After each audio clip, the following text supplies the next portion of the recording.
There's a new Predator movie, Predator Killer of Killers, that just came out on Hulu and Disney+. It's directed by Dan Trachtenberg, who revived the franchise with the awesome movie Prey. Predator Killer of Killers is a fresh new take with a striking animation style and unbelievable action. And it's rated R for strong, bloody violence and gore. Everything you want in a Predator movie. Watch as the Predator battles deadly warriors from 3 different eras: a Viking, a ninja, and a fighter pilot. Now streaming on Hulu and Disney+. Substance use disorder and addiction is so isolating. And so, as a Black woman in recovery, hope must be loud. It grows louder when you ask for help and you're vulnerable. It is the thread that lets you know that no matter what happens, you will be okay. When we learn the power of hope, recovery is possible. Find out how at startwithhope.com. Brought to you by the National Council for Mental Wellbeing, Shatterproof, and the Ad Council.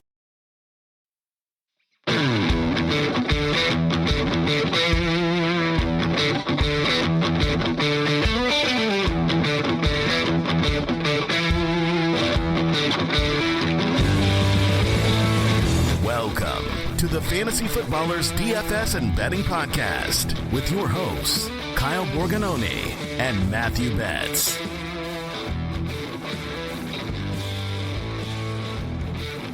Hey, you beautiful people. It's summer, Fantasy Footballers DFS and Betting Podcast. I'm your host, Kyle Borganoni, and I am joined, as always, by Matthew. Hey, that's my former office, Betz. You did work in this office, Kyle, and you tell me you were pretty productive when you were here in this office. So, yes, this is where, in this very seat that I'm in, Kyle, is where you were sitting when we put the final touches on Best Ball Primer. So, I mean, yeah, it was a weekend. We'll say that. For those of you that missed it, Kyle visited Pennsylvania. He loved it. He said it was the best state he had ever traveled to. Loves Philadelphia. It was really good for him to see, what an actual city of champions looks like, because Atlanta, not really. Falcons haven't been in the playoffs much, buddy. So you got to see the Lombardi, outside of Lincoln Financial. Kyle, he loved it. He loved Philadelphia. We did get a good shot of us, because I didn't realize that where all of your stadiums are literally right next to each other. So we're sitting in front of Citizens Bank before the Phillies game, just enjoying our time. And there's Lincoln Financial Field, where the Eagles did their thing last year. And that was pretty cool. It's pretty cool to see this scene there. But I will say, I don't know if Philly is a place where I want to raise my kids. And there's people listening saying, I hate you. But it just, it doesn't sound great. There's some people listening that are like, what are you talking about, man? I was born and raised there. It's great. And there's other people that are there that are doing that. And they're probably like, you know what? Kyle's right. But no, I live like an hour and a half outside the city. So it's not really my city, although I do love visiting. It's a great time. On this episode, Betz and I are going to be talking about best ball stacking. And I think some of the data will help uncover, is the ADP right this year? And just spoiler alert, it's always a little bit wrong. It's more of asking the question, what do certain teams need to do if they have 4 players, even 5 players? A couple years ago, we had some KC teams that had 6 players inside the top 100. So when we're asking about stacking, everybody in your room knows what to do. There's also a point where everybody has swung the pendulum of, oh, I got to get my stack. Let me check that off my list. Here, I'm, taking Trevor Lawrence, 40 picks before his ADP just so I can get a Jacksonville stack. Like, I see that a lot in my room, and that's okay. You're just obviously sacrificing a lot. So I think the conversation is not should you stack, but more of what is the best way to do it. We'll talk about some high upside stacks, some safety stacks, and some backdoor ones, including, as of this recording, some of my Daniel Jones stacks are pretty live right now. Oh my goodness. It only took you 3 minutes, Kyle, to dunk on Anthony Richardson. You are just, give the guy a break. Let's see what this full injury is about first. No, I'm just kidding. I've lost enough money. Yes. Cosign on that one. It's tough, man. What percentage would you say Daniel Jones, assuming health for both guys entering week 1 with the information we have right now, let's say Richardson gets cleared for like the first week of camp. What percentage chance do you give Daniel Jones to start week 1 and then maintain the starting job? Maintain is a different question. Let's just start with, I will say I'm at 63% that Daniel Jones is the week 1 starter. I'm going higher, man. I mean, this is the worst possible scenario for a player that needs every single possible rep he can get. This dude barely started in college. He barely started in the pros. Now he's going to miss the entire summer again until hopefully the first week of August. We don't even really know. It's the same shoulder that he had his AC surgery on. So this is terrible news for Anthony Richardson. I buried him in my ranks. Those are updated on the site, and put Daniel Jones in a place where he is totally draftable as a quarterback 3. And I think we're going to talk about the Colts today, but like, if you told me one thing that I kind of secretly want to admit out loud, but I'm terrified to actually say, I kind of think the Colts could be better than people think this year. You've said that before, and I think it's the Shane Steichen thing. I think you can't quit Shane Steichen. And they got the best player in the NFL draft, obviously out of Penn State, and Tyler Warren. So, there's a couple factors at play here, Kyle. But I'm interested to talk about them because, man, the quarterback play has always been the concern, right? When you're talking about, like, do I want Michael Pittman and Josh Downs? It's like Richardson obviously is fun for fantasy when he's running. Jones can do some of those things, but I'm not saying Daniel Jones is good as a passer, but he is at least functional. Maybe not consistent, but functional in the NFL, whereas Richardson just has not been. So I think if you've gotten a bunch of shares of Downs or Pittman or any of those guys, Warren, this news, I feel like makes you feel probably a little bit better about their viability this season. But man, such a bummer when this happens with guys in the NFL where it's like you could see the path and then injuries just get in the way and you never really have an answer as to whether or not this would have worked. So tough one for A-Rich. I think this is probably the nail in the coffin on his NFL future. If you want to get all of our rankings, you can find them in the Ultimate Draft Kit Plus. Our best ball rankings, our best ball primer, as Betz mentioned, is available in the app. So in the Ultimate Draft Kit Plus, we have for you every single team laid out, how we stack them, our highest exposures. Some of those will look really, really stupid in a hot second, but it lives and breathes. So we will update our blurbs if we get more information about the Colts. I have been taking some Daniel Jones in that puppy but super flex you and I did at that brewery. Took Daniel Jones, man. So you tell me. I thought it was the what did you get, a Japanese lager? Yeah. I thought that was skewing your thought process there. I was like, man, Kyle is just wasted. He's picking Daniel Jones. What an idiot. No, man. And now look at this. The beer told you, Kyle. They told you who to pick. And now look at you. You might as well spend your money now because, you're printing. Dude, I ordered the rice lager. I ordered the fry tower. The rice lager. The fry tower. Fry tower was good, man. I was trying to explain it to you. Bet's like, I don't know about this. I was like, dude, fry tower with some aioli. You put aioli in the menu that I can dip my fries or dip something in aioli. I know it's probably just mayonnaise with like whatever sriracha or whatever else they're doing. But aioli, I feel like most people are down with. Yeah. Oh, yeah. All right, so you're pro. I want to make sure that we could get a sponsor or two on this podcast just from giving aioli a shout out. I'm pro aioli. Okay, good. I did want to start us off. You wrote an article that is only available in the Ultimate Draft Kit Plus. We're going to give a little tease here of some late round running backs that you and I are interested in that we're adding to our exposures. And I'm going to start us off by saying there's one on here that if this looks good 4 or 5 months from now, genius. I mean, this podcast could not be smarter. However, there's a very high probability this doesn't work out. It's fine. He didn't cost you anything. He was a late round running back. He was with your last pick, and I'm talking about Sean Tucker, running back for the Tampa Bay Buccaneers. He was second among all running backs in yards per touch. Yes, he didn't have many opportunities. I just posted the thread of all of his touches on X, and I will say so many different reactions. Some people are like, he's explosive. They got to give him more touches. And then there's the people like, meh, this ain't that good. Whenever I post film, it's hilarious. I'm not trying to get a reaction. I'm just trying to say, here's the touches, and people can do it. But I think Sean Tucker is fine as a late dart on a team that we know we like. We'll talk about the Buccaneers a little bit more later. But it would not shock me. You might say to yourself, like, okay, Bucky's ahead of him, Rachaad White's ahead of him. It would not shock me if at the end of the year he's in the RB2 conversation for this team, because things just don't remain status quo in the NFL for backfields. We always just look at it and look at a depth chart of what it's always been. And yet, what could it be is that one of those two gets injured, so then Tucker definitely has a role, but he also could overtake Rachaad White, who's been super inefficient. So Sean Tucker, last round, I'm throwing him in a lot of Buccaneers stacks. Yeah, I think it's super interesting. And like a couple years ago, if you remember when he came out, of college, a lot of people really liked his overall profile, his production. Some of the film guys really liked him as well. But he had I think it was a neck injury that had some medical red flags for him. So he went undrafted. Obviously, historically, that's a terrible sign for NFL future. But he stuck around a couple of years and flashed a little bit. And I thought it was super interesting. Matthew Berry writes an article it's just like buzz he's hearing at the NFL Combine every year. He's not reporting it.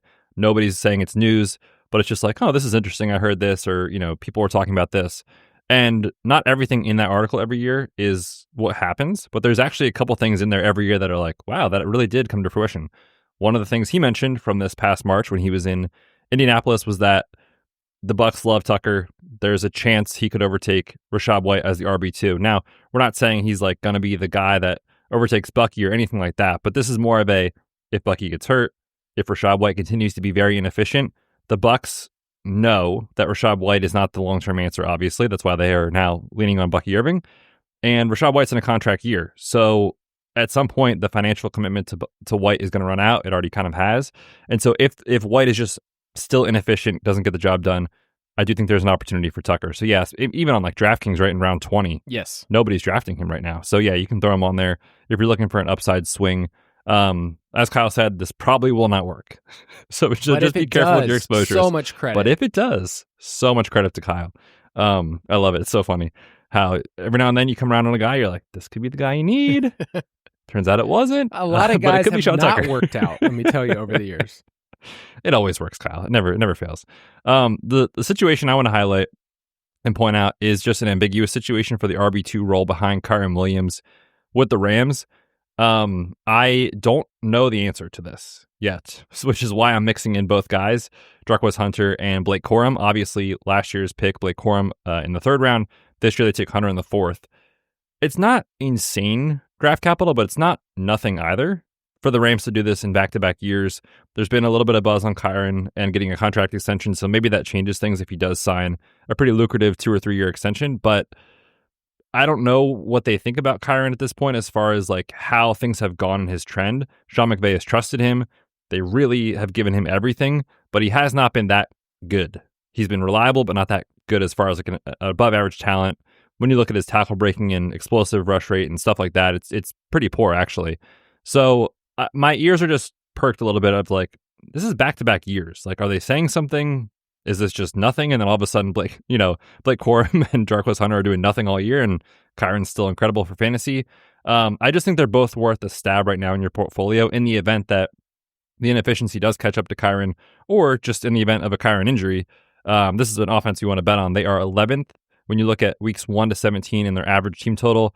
And then in the playoffs, the Rams get some really nice setups too. They get a dome game in week 15 against Detroit at home, and then they go to Atlanta for the week 17 finale against the Falcons. So 2 dome games that could be high scoring. Definitely worth mixing both guys in on Underdog and as well as DraftKings.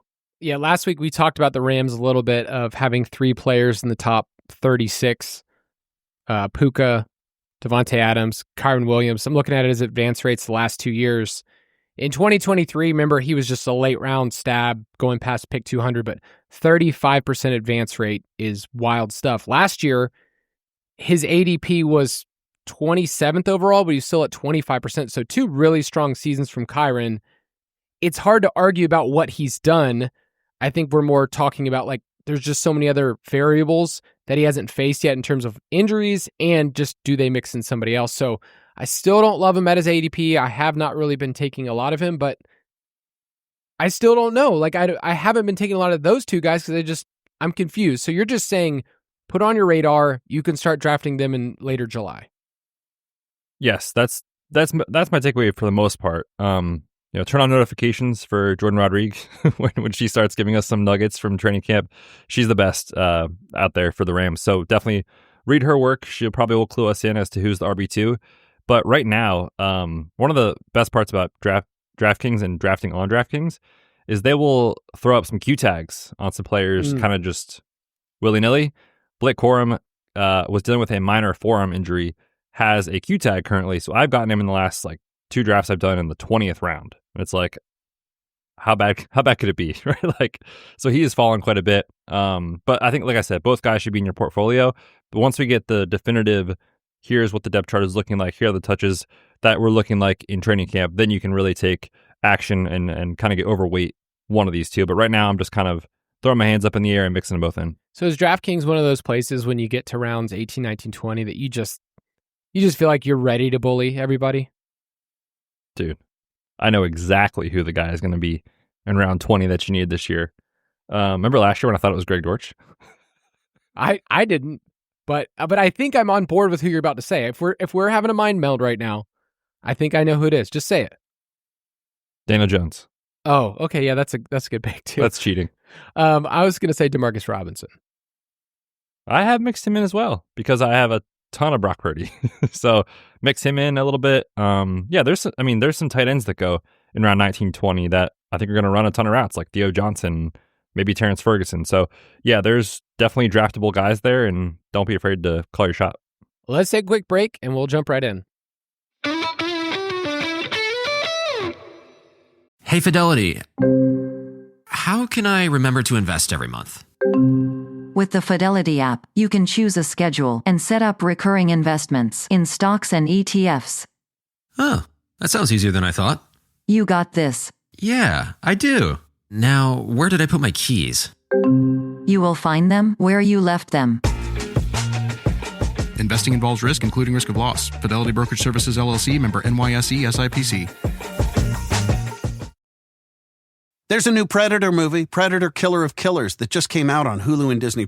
It's directed by Dan Trachtenberg, who revived the franchise with the awesome movie Prey. Predator Killer of Killers is a fresh new take with a striking animation style and unbelievable action. And it's rated R for strong, bloody violence and gore. Everything you want in a Predator movie. Watch as the Predator battles deadly warriors from 3 different eras: a Viking, a ninja, and a fighter pilot. Now streaming on Hulu and Disney+.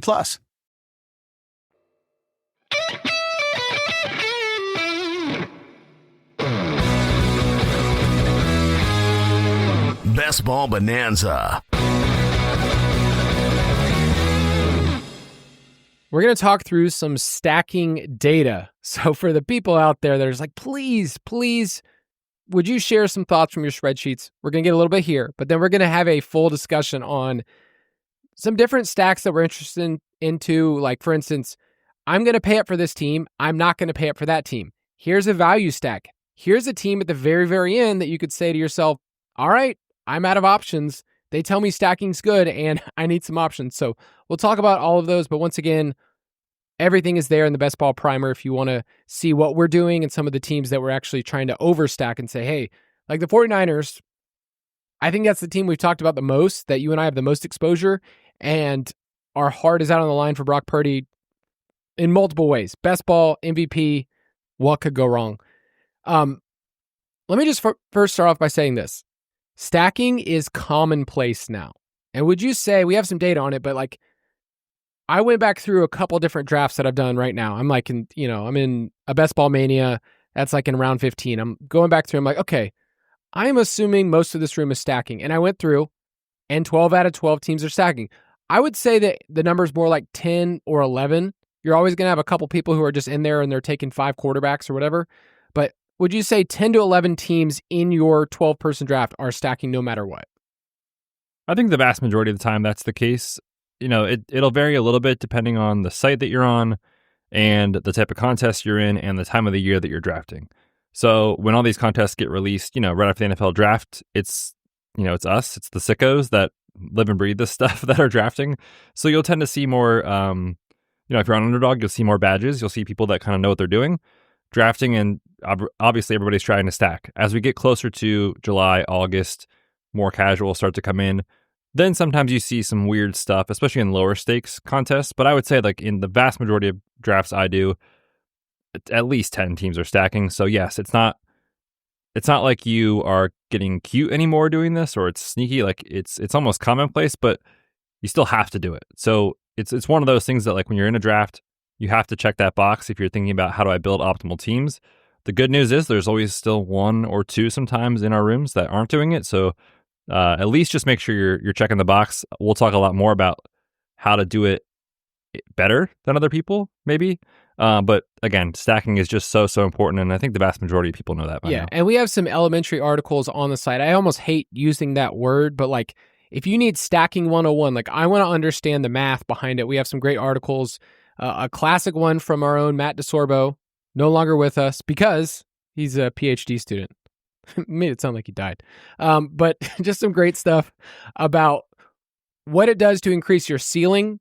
This is even in redraft leagues or dynasty leagues, like, and what it does for your ceiling and also your floor, and what it looks like to stack your team. And so there's all that math.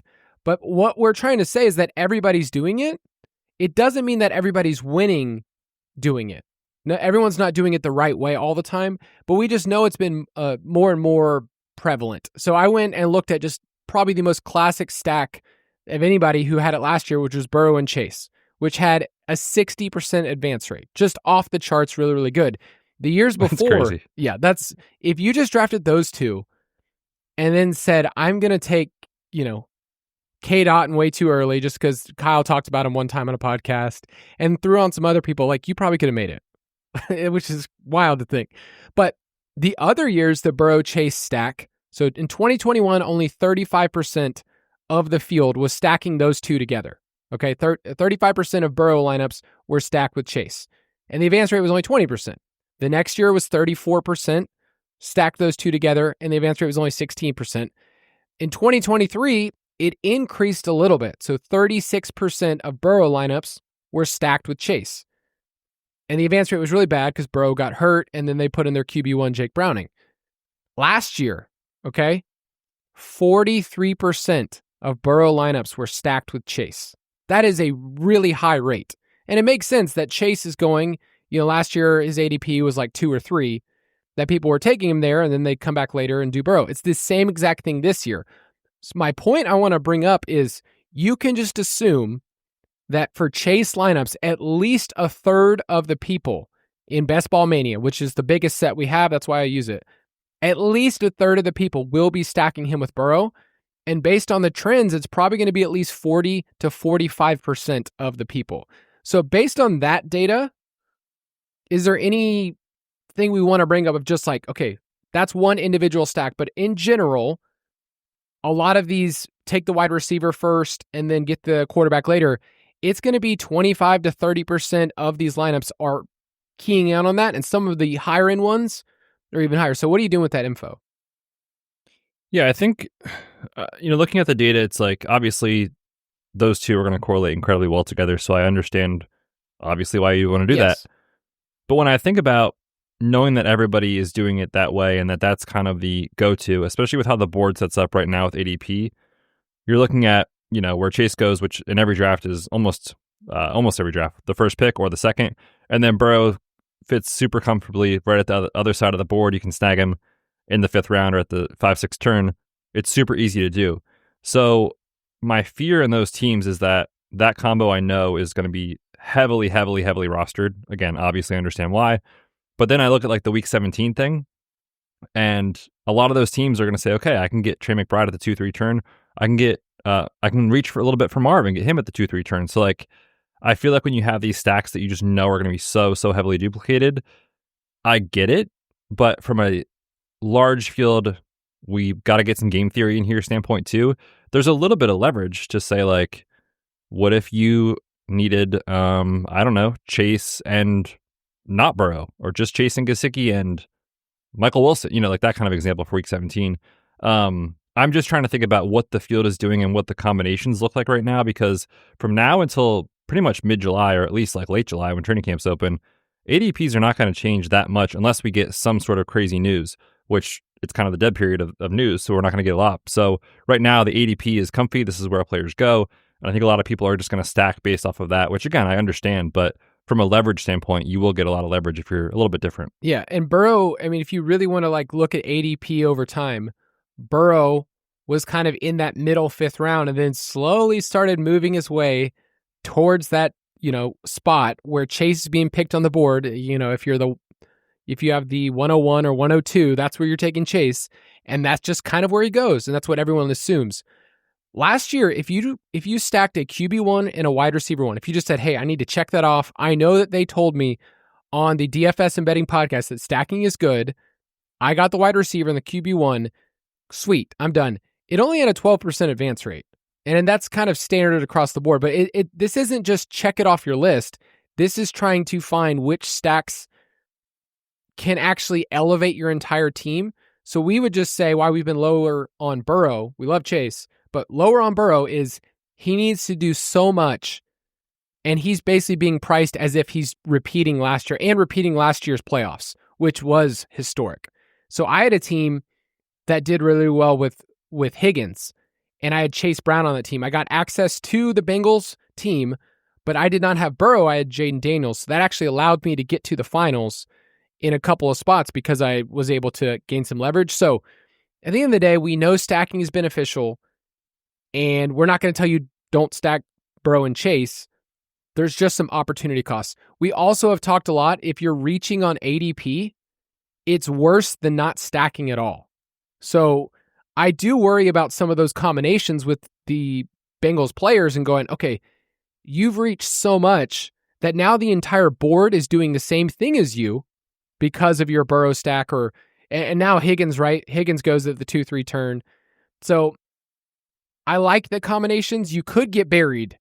You also have a ton of spot for leverage. So we would just say at the end of the day, if you're reaching by a round and a half or more, if you're reaching by more than 10 to 12 spots, it's generally not a good thing, right?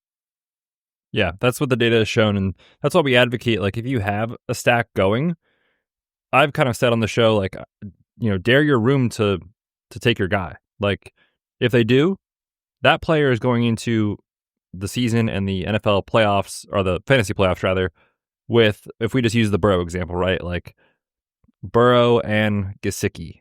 And it's like, I get it, that could work, but there's going to be a ton of teams that eventually get there with Burrow and T. Higgins or Burrow and Jamar Chase. And obviously the ceiling on that combination is way, way higher. So don't be afraid to push it with your quarterback stacks, get value. And if you can do that, then sometimes you can get some unique combos. The other thing I'll say real quick, that we've been using this example of Burrow and Chase from last year, the reason the advance rate was so incredibly good, obviously their stats were incredible, but there was also a window of time where Chase fell to like pick 7, pick 8 because of the, like, is he going to show up to camp type of thing. Then there was also Burrow was injured last year, we're concerned. He went to he fell in like to the 80s sometimes, the mid 70s. This year, those two players are the first pick in the draft and like roughly the 50th pick in the draft. So just, they have to do so much more this year than they had to do last year to pay it off. And I think we should always be thinking about that concept in stacks more than just, okay, I stack, check the box, move on. Always ask yourself, what does this combination have to do at this cost? Yeah. Like I'm in a draft right now, just to give you an example, where I took CeeDee Lamb, who I love. And then in the, round 5, I took George Pickens. So I have 2 Cowboys. And I'm looking, and I've already queued up Dak Prescott as like, okay, I'd love to pick Dak Prescott. His ADP is about 116. And it's very tempting for me to check that off the list in the 9th round at pick 100 and just say, well, I don't think anybody else is going to be stacking Cowboys. There's nobody else that they would. Why not just check it off the list? But I'm willing to wait that even if somebody snipes him, which idiots, by the way, worst people on the planet, can't imagine sniping, which I've never done. I know you've never sniped anybody from anyone, but no, I'm going to dare my room to take an unstacked Dak. Right. That's what you should do. Okay. Especially in these large field tournaments. Yes, because there is going to be a lot of combinations, don't get me wrong, of CD, Pickens, and Dak. Okay? But do they have the combination that I have? Or do they have the same cost as you? If you can get the same thing for cheaper than somebody else, that seems like a good thing. There's somebody out there that took CD, stacked him with Dak like, a month ago, and then just happened to have Pickens on the roster. Yeah. And they are looking so smart right now. They knew, they were galaxy braining. They were ahead of it. The next kind of thought is, it's one thing to check it off the list. I have a quarterback, I have a pass catcher. We've talked before, what's the sweet spot when we're investing in teams? If this team rolls, I want access to more than just a couple players. It's really hard when you're trying to jam in 4 or 5 players from a team and they all have really high ADPs. It's like the Lions are really hard because you're basically saying, okay, you're not going to get Gibbs and Amon-Ra on the same team, most likely, but you're going to get one of those two. You're probably going to get Jameson. You're saying to yourself, all right, well, I didn't get Gibbs. I'll get Montgomery. I'll get Laporta. And you're just jamming in all of those players early. In general, we're looking at 3 to 5 from a team. Like I haven't really done where I have 6 from a team, because you're running out of options, and your earlier options that you took, you're basically asking them to fail. Like I have a CMC team. I'm like, man, do I take Jordan James late? It's like, I could take Jordan James late as kind of like maybe he's the dude, but at that point, I'm just throwing on players and asking for my other guys to get injured at the right time. And it's a guessing game, but 3 to 5 is kind of the sweet spot. Is that a goal for you when you start building together team stacks? It is, but how many depends on the cost. So we're going to talk about this a little bit at some point in the show. We've hinted at it on previous episodes of like all these players are going in the top 100 or the top 50. That's a sign that this offense should be pretty good. And I think the market has done a really good job at identifying who are the best offenses to target. Obviously, the Eagles go high, the Lions go high, the Bengals are going high for good reason. But again, going back to the opportunity cost standpoint, if the expensive teams require, 3 or 4 picks in the top 100 to complete a stack, I don't probably want 5 of those players or 4 of those players. Like maybe this is a situation where you only want 2 of them and you get a bigger stack from a cheaper team, so to speak. Or you get a couple of expensive pieces, and then we keep using the Bengals as an example, like come back later with Gesicki to get your 3-person stack or 4-person stack where you're not just going all in on a team. So again, the number should depend on opportunity cost, but in general, just 2 usually is not what you're going for, but like 6 or 7 in theory could work in the right situations, but it's a pretty thin bet. So yeah, I think that 3 to 5 sweet spot is kind of where we like to live. I looked at data, and I'll have this published in article form, but if you had 4 players in the top 100, and Betz and I talked about that with the Bears, and there's some other examples this year of teams like, okay, you're really asking a lot from the Bears, the 49ers. The Chiefs have always kind of been that team of, Mahomes and Kelsey are there, one of the running backs, and then a couple of pass catchers. But if you have 4 teammates in the top 100, okay, there's been 26 of those, of just 4 over the last 4 years. A lot of them did not produce enough players to pay off at their cost. So I looked at teams that had players that had a better than 20% advance rate, meaning like they were really good for your team. We're looking at a lot of times 16 to 17%.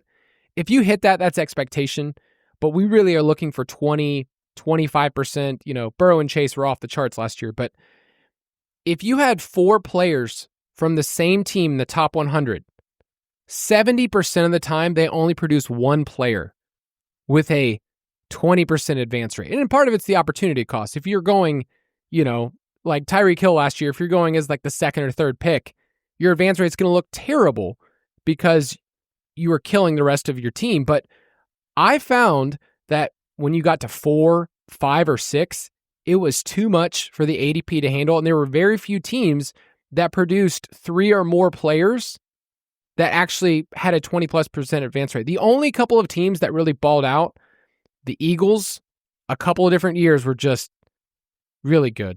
Just really good. I mean, picks. who's surprised by that, Kyle? Come on. Let's put Eagles to the test this year, because we've talked about the passing game and how you're on board with that. But right now, I'm on Underdog, just typing away.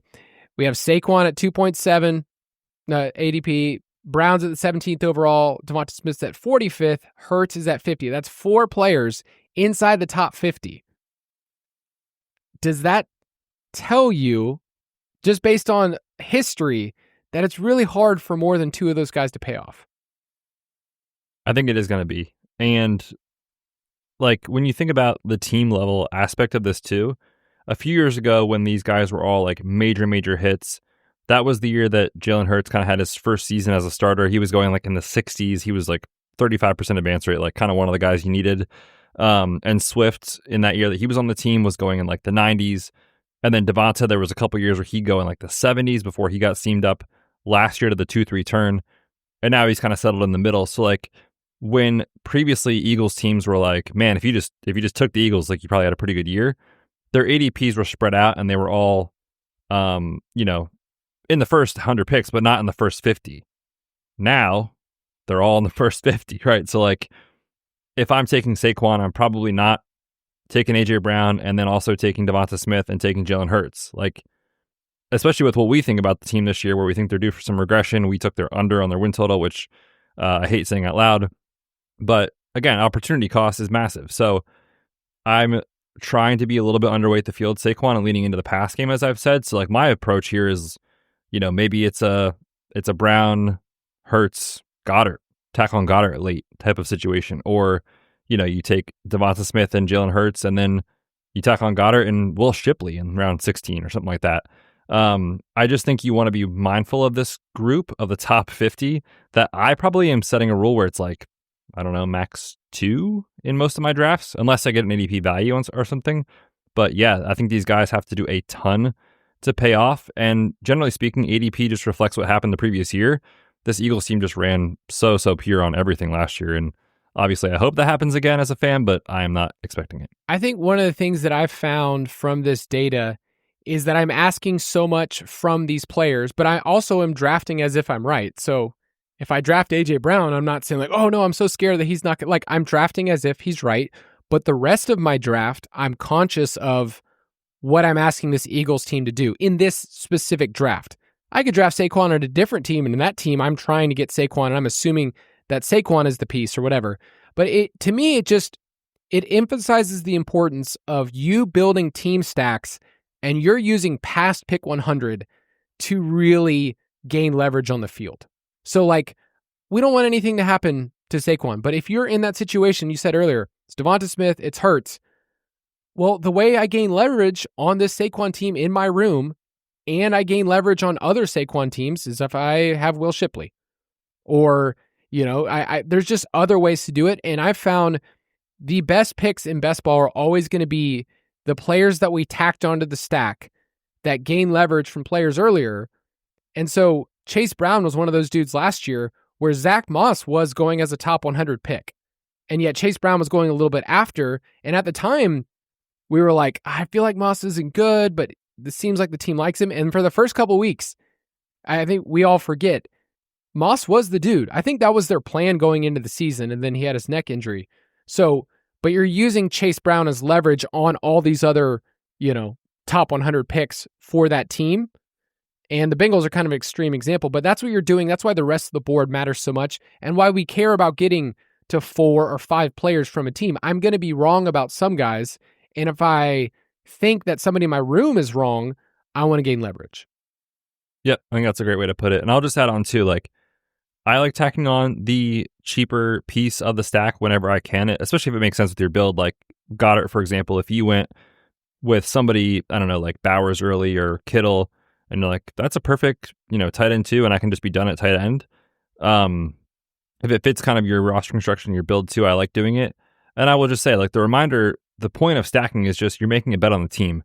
If this team is good, most of the pieces will benefit, especially the cheap guys, because they don't have to do as much as their cost. So that's, obviously I think people know that, but just a good reminder, that's kind of what we're trying to achieve here. So if you're already making the bet on, the Eagles pass game and AJ Brown and Jalen Hurts having more as a thrower this year, Goddard is coming along for the ride, right? Assuming health. So yeah, obviously there's many examples, but I think the Eagles are a good one this year looking at that. Some of the data that I also looked at is distinguishing between safe stacks and high upside stacks. And by safe stacks, I mean, I want this team to advance. I was joking with Betz before we were recording where I have a team that, man, I've crossed off some great correlations for week 16 and 17. Like, I just feel like the smartest person in the room. And I'm like, this team isn't going to advance, is it? Like, it's not going to really matter. So when you're stacking, you have to think about, how is this team getting through? So if you're in a tournament, do they even make it that far? And quarterbacks with pass catchers is really not the only way to do it. In fact, everybody is doing it. So some of the other ways to get safer stacks is if you correlate different positions. So some of the data last year, the highest advance rate for team stacks last year was actually the RB2 and the tight end 1. Pairing those together, which is kind of surprising. But like, let's say we were doing the Cardinals.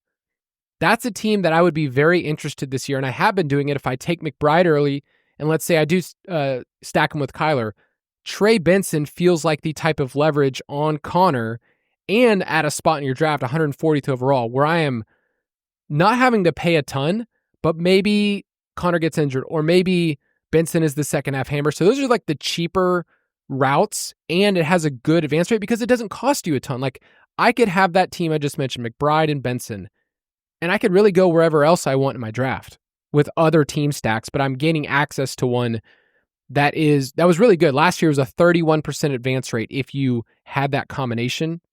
Another one we talk a lot about is drafting the backfield. So RB1 plus RB2. We've talked a lot about doing that with Minnesota this year. It doesn't cost you a lot to have Aaron Jones and Jordan Mason, and then you can also tack on McCarthy. You also could do that in Seattle, but those teams are really good if the backfield's good. They're not really great when you get to the finals, but I like thinking about these combinations because the rest of your room is just thinking about pass catchers as opposed to running backs. Yeah, I think another good example of the running backs this year that are really affordable.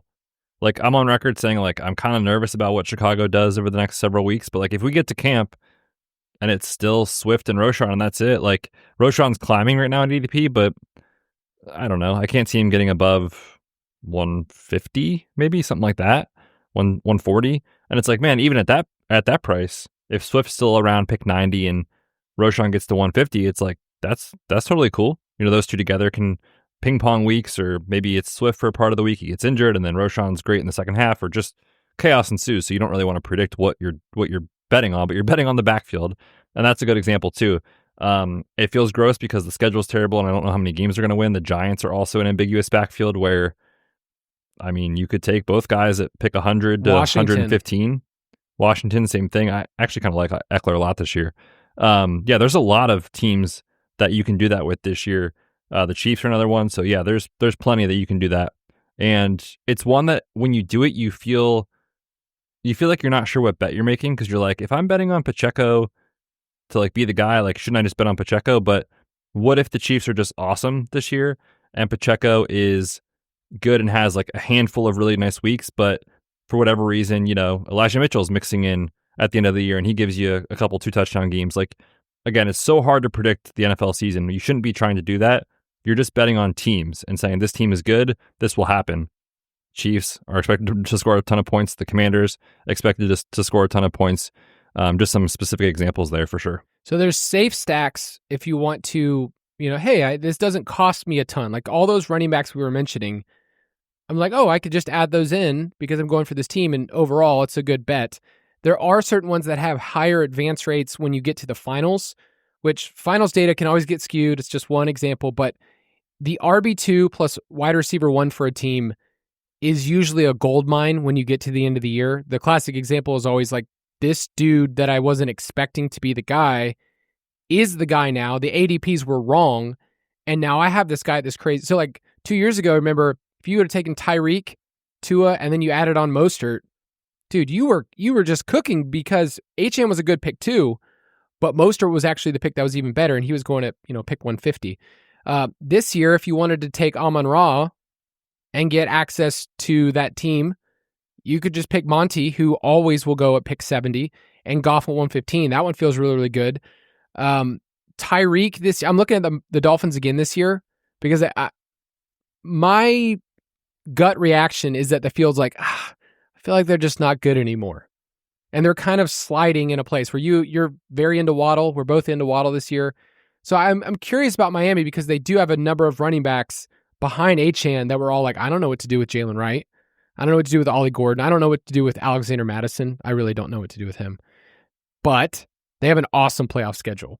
And so Miami's one of those teams where if you take Tyreek and Waddle, one of their other running backs could be the piece you need, especially week 16 against Cincinnati, week 17 against Tampa Bay. Those are two awesome matchups.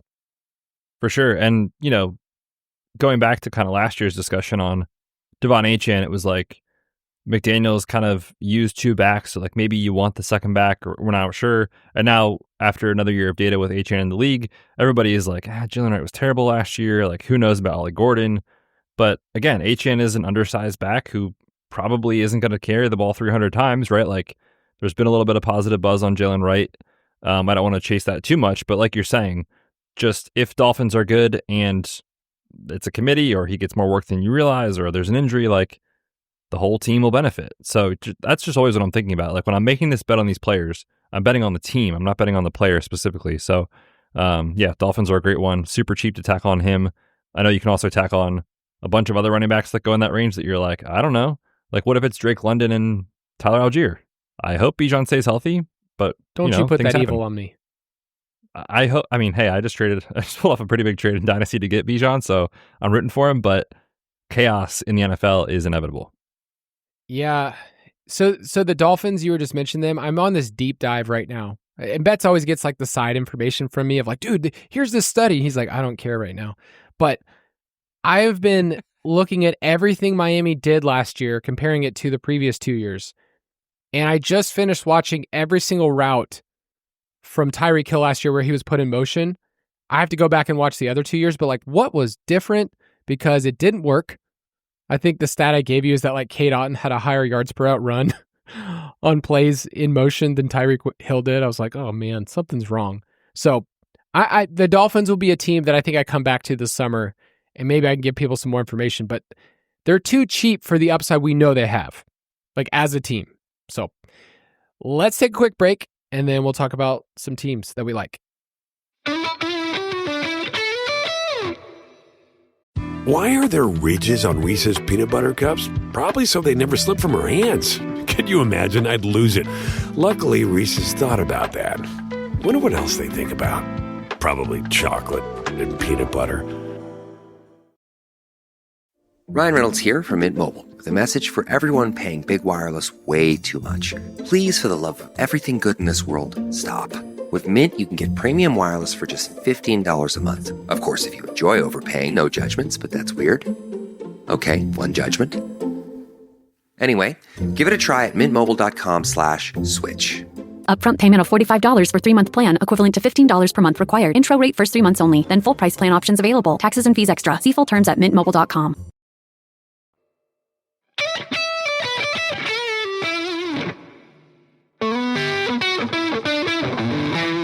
Stack Attack. Ooh, I get to use the Stack Attack drop that we only get to use during the season for DFS.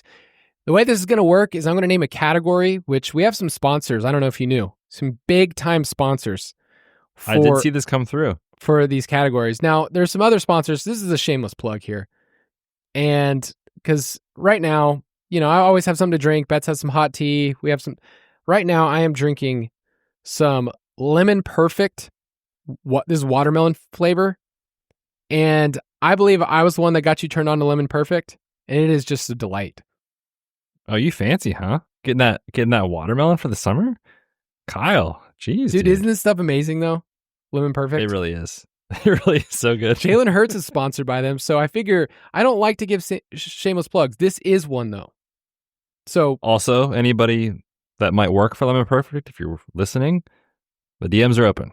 Yeah. Just saying. No, I actually told Emma this the other day when I got in some. I said, you know what? Andy, Mike, and Jason, they get these cool sponsorship deals. I'm cool. I like my job. But man, if we could get Lemon Perfect, that would be up there. So each of these categories, I'm going to mention them. Betz and I are going to quickly blitz through some teams that we like. If you want the full write-up, it's there in the Best Ball Primer.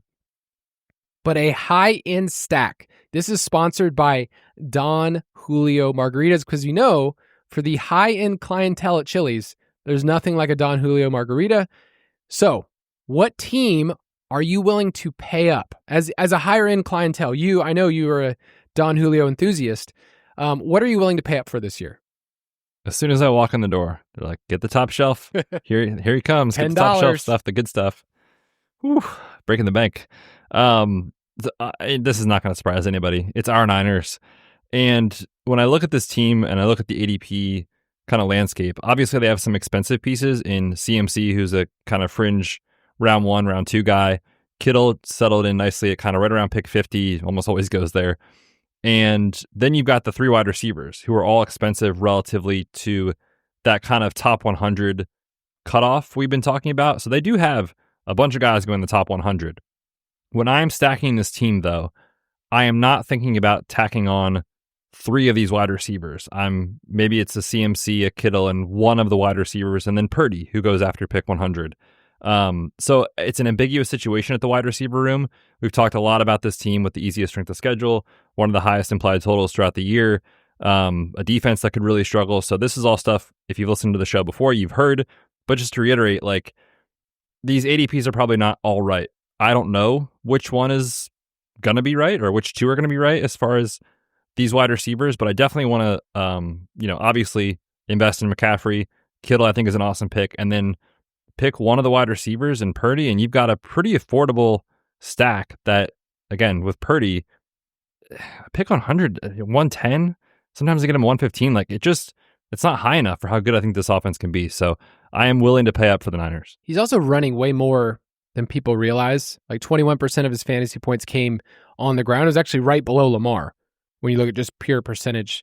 So I like that a lot. It's also, when you look at the wide receivers, you can ask a couple different questions like, who's the guy? And maybe there is an answer to that question. There could be they're all good, or it could be one of them's great and one of them's good. Like it doesn't have to be an either or all the time in this situation. Obviously in your room, you're drafting as if you're right, but it could be multiple guys. Ayuk is the one that I have ranked a little bit lower than ADP. I have him outside my top 100. I don't know if that's too aggressive based on the injury stuff, but how are you handling Ayuk? I think right now it's not necessarily the best time to invest in him, because as we get over the next month or so, you'll probably be able to get him falling a little bit. And then maybe like in mid-August where it's like, oh, he's looking great, he's going to be ready for week 1, then the ADP will climb back up. So I'm kind of like monitoring where his ADP goes. I don't want none of him because he was insane 2 years ago, and I think he's very talented. But I also think it's going to be a really slow start to the season for him, and a guy that you're going to want to peak late. If I can get that late season upside, at pick 95 instead of 82, I would like to try to do that. So I am willing to push Ayuk right now and be okay missing out and just hope I can get a better price. I also say, too, with Pearsall, like, he also just picked up a hamstring injury. Not going to do much with the team until training camp. So I think there's a chance his ADP could fall a little bit as well. So I am kind of just playing the price game with these guys for now and then trying to pick my spots on when to get the best prices. All right, the team that I am willing to pay up for, the high-end stack, is the Tampa Bay Buccaneers. For what they did last year, which was top 5 in almost every single metric we care about, they're really not expensive. Like, Bucky is the piece that I am lower than ADP. I have him 27th overall. He's going about 22nd, so about 5 spots. So I'm not getting a ton of Bucky, but Evans is a player that I have a ton. I'm totally fine. Like Godwin, I'm a little bit behind market, but I'm totally fine. You can get him, there in round 6. But Baker feels like such a strong pick near pick 100 that you can easily stack with Evans, and then the other pieces flow right after him. If it's Egbuka, McMillan, I've been tacking on a ton because I think people just think, oh, he's going to be irrelevant this year. But if you're going past pick 150, nobody's asking you to do very much. And then I talked about Sean Tucker earlier. If this offense is, it's just good, it's just a good offense, then I want 3 or 4 pieces for my stacks. And some of them are just later than you want, or later than they should be, given what it is. So I think they're just a team I'm just going to keep clicking the button on. For sure. And the nice thing about this, if you're doing a portfolio approach of best ball this summer, there's unlimited combinations of like players you could mix and match with Baker, without Baker. If you take a couple guys, tackle on Rachaad White in some drafts, maybe the next draft you do Sean Tucker at the end. Like, you can just get so many combinations because there's so many players. And again, we don't really know. We have projections and we make educated guesses, but chaos happens. And if you're just saying like this team is good, there's probably going to be some value in one of Rachaad White, McMillan, Cade Otton, Sean Tucker. You just aren't going to be able to predict it, but that's part of what best ball is, right? So just bet on the Bucs. Makes a ton of sense. They are very, very cheap for how good they have been, and obviously we think they will be. Speaking of value, this next category is value stacks, sponsored by, of course, Wendy's Value Menu. So which team are you looking at and saying, man, I feel like their ADPs are not where they should be given the effectiveness of this offense? I really wanted to pick your team, so I am jealous, but I am with you on yours. I'll let you share that in a minute. I have a couple of honorable mentions. The Cowboys, we talked about a little bit, and then the Chargers as well. Those are two teams in the top half of the league Always in projected. They've never let us down in projected team total throughout the season. So I think that's a good opportunity to get some of their cheaper pieces as well. But the team that is projected for a ton of points and is in the top 5 in strength of schedule as far as easy, it is the Bills. And right now, the only players going in the top 50 are Josh Allen and James Cook, because nobody knows how to stack this team. And quite frankly, I don't either. But when you look at the options, it's like, okay, I can take Allen and I can have any number of players I want. Keon Coleman at around pick 100, cool. Khalil Shakir as a reliable kind of steady piece for your roster if you need an injury replacement or some like a steady guy for a highly volatile player you pair him with, cool. Josh Palmer just signed for a bunch of money. He goes around pick 150. Dalton Kincaid is buried after the disappointment of last year. There's just so many ways you can get access to a team that should put up a ton of points for very, very cheap. So I think this is a really good offense to target because, again, when you're asking yourself at opportunity cost, what does this team have to do? The only players that really have to like ball out to pay this off are Josh Allen and James Cook. I'm a little worried about James Cook this year from the regression standpoint and the contract holdout, but I feel great about Josh Allen balling out. And if he does, he'll probably bring someone with him. Who is it going to be? I'm not sure. So I'm just mixing and matching my stacks right now. Yeah, I think that's what keeps a lot of the ADPs depressed is people saying, I don't know who the guy is. And yet Allen's just been so consistent. Even if we think this team has gone run heavy the last 2 years, I think it's a great signal. Kind of like we're doing the Eagles saying, well, why don't I just lean into the passing game, tack on Ray Davis, who I love. I think Ray Davis is a great pick this year. And then just say, I'm going to double stack Josh Allen with guys that are not really having to do much. If it's Shakir, I think Keon Coleman is totally fine, especially in this format. And then Dalton Kincaid is too cheap. So it's like this team, is going to be good. And I want to look, I have to do another study here of teams that are projected for 10, 11 wins in Vegas markets. What should they be in ADP for best ball? And then what do we see currently? And so I would say the Niners and the Bills are teams where like, man, you know what? They're too cheap. If I were to compare what we used to pay for the Chiefs or everybody else, the Bills are definitely too cheap here. Yeah, and I think too, real quick before we move on from the Bills, the biggest pushback that you'll hear is like, well, last year it didn't really matter who you took. They were all kind of bad picks as far as like the stacks with Josh Allen. But if you recall, Dalton Kincaid was like a top 50 pick. Keon Coleman went around like pick 70 for most of the summer. So relatively speaking, at their cost last year, it was really hard for those guys to pay off, and we saw that come to fruition for a variety of reasons. But this year, they are insanely cheap relative to how good the betting markets, the futures markets think this team is going to be. So the opportunity cost this year, way, way cheaper than it was last year. Yeah, and the James Cook, that did feel really nice that he was one of the flag plants that we had of, this is a player we're going to take a ton. And now this year, we're going the exact opposite of saying, I'm not taking much James Cook. The value team is the Packers. The Packers are another situation where who is going to be the wide receiver one for this team? I don't know. It's probably going to change week to week. It's always done that the last couple of years after Devontae Adams. So Josh Jacobs is something that I don't have a ton of. If he falls past ADP, I'm totally fine with that. But Josh Jacobs, I'm a little bit behind market. But Jordan Love, I don't think people realize that Jordan Love was like up and down in a lot of ways. In this format, I don't care if he's up and down. He has the type of spike games we saw at the beginning of the year against your Eagles, but he actually increased his TD rate, and now you're getting access to a bunch of wide receivers like Golden and Reed, who are going around pick 70, pick 80, that do have spike games, and then I know that there's other options on this team that will contribute. They ran 3 wide receivers 79% of the time last year. So as much as I poo-poo on Reed not being out on the field, they run so much 3 wide that if it's Dobbs, if it's Reed, if it's even Wicks later on, I'm fine with all those guys. Tucker Kraft, I think, is also fine around pick 135. And then we've talked about Marshawn Lloyd as, hey, he's the RB2. They didn't add anybody else to this room. I know that he's going to be on the injury report every single day for the rest of his life. But I'm going to tack him on, and I have. I think he's in my top 5 for running back exposures right now. But yeah, this is another example of what we were talking about earlier where I mentioned like Drake London and Tyler Algier. If you're doing a Falcon stack, it's like Love goes around pick 130. It's kind of difficult to get both Golden and Reed, but like pick one of the wide receivers.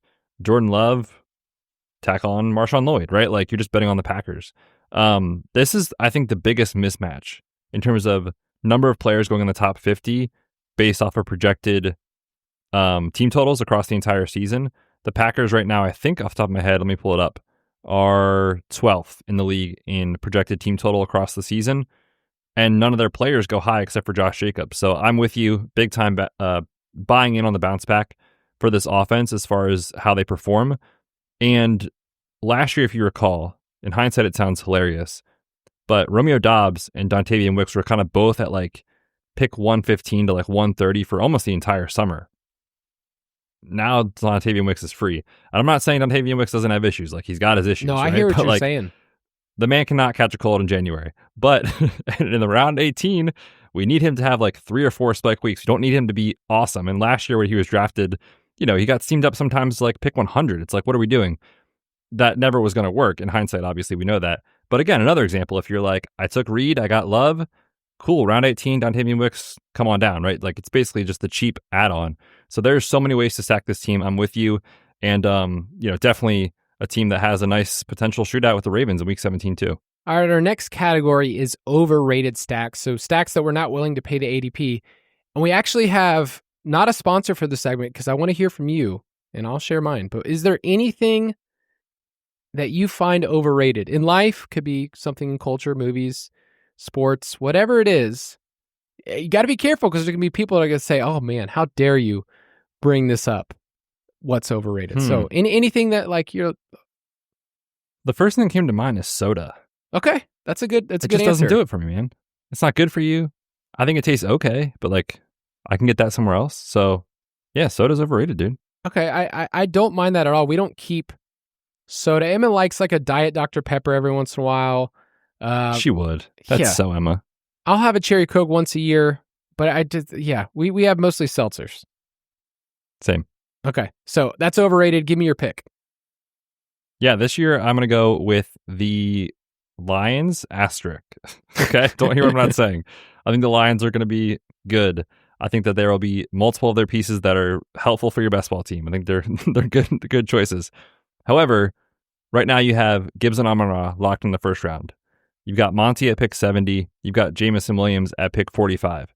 You've got Sam Laporta at pick 70. So again, just thinking about asking yourself, what does this team have to do to pay it off? They have 5 players in the top 70, and I think a couple of these guys will hit. I do not think all of them will hit. So what I'm saying is I want a couple of the early guys, and then I'm willing to just sit it out. Because asking Gibbs and Amon-Ra and Jamison Williams and Laporta to all pay it off when they just lost arguably the best offensive mind in football and play caller in Ben Johnson. They also lost one of the best offensive linemen in the league in Frank Ragnow to retirement. I just think there's a lot of ways where in hindsight we're like, man, we really paid these crazy, crazy prices for all these guys. So don't hear I'm not saying take some lines, but just be mindful of the cost you're paying for these stacks. I'm trying to kind of get out of this range with like 2. I'm probably not taking 3, and I'm definitely not taking 4. I get it. It's just an opportunity cost thing. Yeah. Goff is somebody that I haven't been taking a ton. And when I have had multiple Lions pieces and I got sniped, and one of them I go, it's fine. Like I like this team. Yeah. You don't have to worry about it. My overrated team, and by overrated for me, I'm just going to put cars in general. Like I'm not a car guy. So when someone like shows off their really cool car, it's fine. It's not where You're I'm more of a scooter guy, moped. I'm just more of like a, my 2 feet. I'm just not gonna. It's not a big thing for me. I've never really been a car guy. The nicest car I ever had, I think you got to ride in it. My 4Runner when I was out in Arizona, that silver 4Runner, that was nice. I liked that car, but I don't really care, and it's just not a big deal. So my overrated team is Jacksonville. I just find myself not taking a ton of them, and maybe we disagree here, but Thomas and Hunter are both going in the top 45 picks.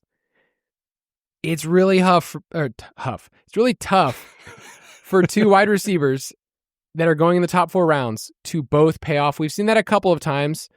Jefferson and Thielen did it one year in Minnesota, but Cousins was just unreal. Evans and Godwin did it one year. Tyreek and Waddle. And we've also seen Brown and Devonta Smith do it because, well, They're awesome. I just think we're assuming a lot about Trevor Lawrence. We're assuming a lot about Liam Cohen. And the thing about Trevor Lawrence, just the advanced data, he throws to his first read more than any other quarterback in the NFL. When he's pressured, when players are in motion. So in motion last year, he threw to his first read 81% of the time. That is just an absurdly high rate. And so when you look at Trevor Lawrence, you need a lot to go right.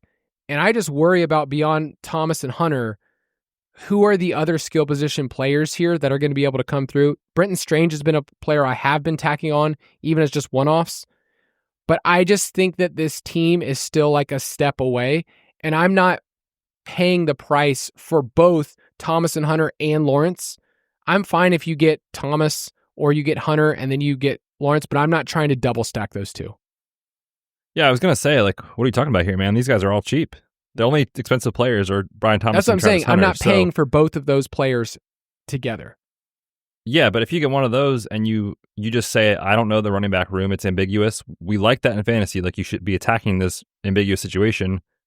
Tack on the running back, tack on Lawrence, round 18, Dami Brown. Like, that's super, super cheap. So I get what you're saying about BTJ and Hunter, but I think the team is very affordable for stacking. So I'm in on the Jags. I think it's going to be the best season of Trevor Lawrence's career that we've seen thus far. But I agree with you. It's going to be tough to support both of those guys, That's especially because issue. there is a range of outcomes where Travis Hunter is playing more defense than we realize. So I'm taking Hunter. Don't get me wrong, but like I do think it's a very expensive double stack with those two wide receivers. But if you're doing one of the wide receivers, pick a running back, Brenton Strange, that kind of thing. I'm in on that type of stack. I think that there are 7 darts of this team, and it makes it feel like I have more opportunities. But I also think there's a scenario where all 3 of the running backs just cannibalize each other, and there's not like one breakthrough. It's possible. It could be that 2 of them are okay, one of them's bad. Could be that 2 of them are really bad and one of them's really great. Like there's all those scenarios. I have some systemic issues with Trevor Lawrence being an NFL quarterback in 2025 and how It's the hair, isn't it? It's how he reads defenses, man. I'm sorry. Like the offense was more explosive with Mac Jones. It's true. Oh man, I'm not laughing because it's not true. I'm just the fact that that's even a sentence is hilarious. Yeah. So we'll see. I'm not paying for both those wide receivers on the same team. All right. Last little category is called the Oh Crap Stacks. We talked about this before. It's sponsored by Blowout Onesies. Have you had one of those recently where Collins is just giving you a blowout? Knock on wood, not recently, but between the 3 of the kids, we've had too many to count. Okay. It's right. It's part of the game, man. Part of the parenting game. You just own it. Okay. This is going to be gross. I think the Panthers are a fun stack this year. Now, fun is the right word. The reason I'm saying that is because there are a lot of pieces that are cheap. So if you get one of Chuba Hubbard or T-Mac, it's pretty easy to come back with Bryce Young as your QB2 or QB3 around pick 160. And then from there, it's like, man, I don't know. Rico Dowdle seems very, very likely to be the RB2. He goes around pick 170. Adam Thielen never feels exciting, but we talked about mixing and matching your archetypes. He's a steady floor guy for your roster. Xavier Legette, I think, will have a handful of spike weeks. Jatavian Sanders, you could do worse in round 18 as far as a tight end. So I just think there's so many ways that you can stack this team for very, very cheap. And then I look at their playoff schedule. That week 16 game looks really, really nice against the Bucs. It's got the second highest total on the slate as of right now. And then in week 17, they get the Seahawks. So I think the Panthers are like a really nice secondary stack right now in best ball. Yeah, I took a team where I had Thielen, Young, and Dowdle. So I took them all 3 consecutive picks because nobody was taking them, and I correlated on a couple of different spots for those games, week 16, week 17. I had the Seattle backfield, and I said, you know what? I'm just going to throw out Rico Dowdle, and it was a fun little backdoor stack for a team that we hope is better, and we talked a lot about Young improving, so I'm totally down with that. I did put the Colts in here before the news. Okay, even before, I'm going to talk about this before we got the injury news. If it's either one of the guys, in best ball, you just assume that Richardson was right or that Jones was right. At the end of your draft, holy crap, I need another stack. I took one of Downs, Pittman. I have a lot of Tyler Warren, by the way, because he ends up just going at a spot where people obviously aren't stacking him yet, and they don't really know where he goes. But I have a team where he's my tight end 2, and I stacked Mahomes and Kelsey, and I have Warren. I'm like, man, I need another stacking partner here. I'll throw Daniel Jones at the end as my quarterback 3 with my very last pick, and it just feels like a team that maybe they could be better. But with this news, are you now approaching this as if I will be taking Daniel Jones if I have Colts? I think so. I'm not going to go crazy, but I think similar to last year, especially in some of these time box tournaments that are still going on, if you've got slow drafts currently happening, which is kind of a sneaky advantage of when injury news breaks. Daniel Jones has probably been drafted in some of the stuff that's been open since May and will close very soon in 10% of drafts, 20% of drafts. And it's kind of similar to the Sam Darnold situation of Best Ball Mania last year, where it's the news of JJ McCarthy's injury broke in August. He can't be that highly rostered, and he was a major leverage point in tournaments. And I think that could be the situation right now for Daniel Jones. When they open new contests, then obviously everybody knows the new information and things will change. But right now, if you got some of those slows going, I think Daniel Jones is a really good target because he's cheap and because the combinations of stacks that he will be on is very, very low. So yeah, I think it's a great way to do it. And like I said, my sneaky thing I believe that I don't want to admit is that the Colts will be better than people think this year. You've got, Jonathan Taylor, Josh Downs, Michael Pittman, Tyler Warren. That's a really nice group of skill players there. They put in a ton of resources on the defensive side. I just think this team could be better than people realize. That's going to do it for this episode. We have some good ones coming up, including a live draft in a couple of weeks. If you do want to get in on drafts, Bet's been doing a lot of lunchtime drafting with people in our Discord channel. Kind of gives them a little heads up. Got to do that when I was in PA and just say, hey, I'm jumping in a draft with some people who are Foot Clan members, people that have the Ultimate Draft Kit Plus. So make sure you check that out, ballersdiscord.com.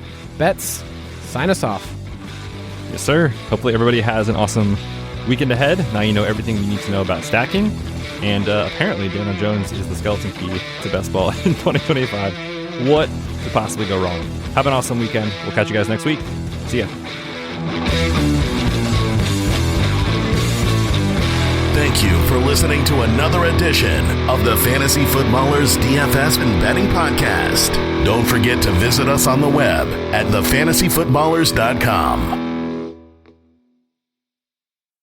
Why are there ridges on Reese's peanut butter cups? Probably so they never slip from her hands. Can you imagine? I'd lose it. Luckily, Reese's thought about that. Wonder what else they think about. Probably chocolate and peanut butter. If you work as a manufacturing facilities engineer, installing a new piece of equipment can be as complex as the machinery itself. From prep work to alignment and testing, it's your team's job to put it all together. That's why it's good to have Grainger on your side. With industrial-grade products and next-day delivery, Grainger helps ensure you have everything you need close at hand through every step of the installation. Call 1-800-GRAINGER, click Grainger.com, or just stop by. Grainger, for the ones who get it done.